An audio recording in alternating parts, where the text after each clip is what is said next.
ओम मंगलम भगवान विष्णु मंगलम गरुड़ध्वज मंगलम पुंडरीकाक्ष मंगलाय तनोहरि। जजमान मुदा अब विवाहक सबटा विध संपन्न भ गेल, अब वर वधू के विदा क सकै छी।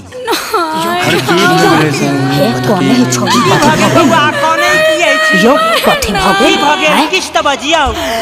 नहीं कथी हो गेल?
देखला फोटो जे आयल छला घर में, पूरा के पूरा चेंजिंग देखै छी हम बर में।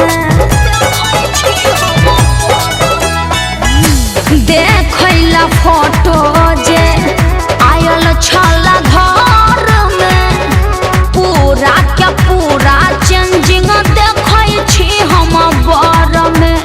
ग्राम समाजक मन में पूरा खोट लागल ये, ग्राम समाजक मन में पूरा खोट लागल ये। ए सखी मिलल ये हमारा दुल्हा कनिका छोट रे, कि एही से दिल में चोट लागल ये। ए सखी मिलल ये हमारा दुल्हा कनिका छोट रे, कि एही से दिल में चोट लागल ये।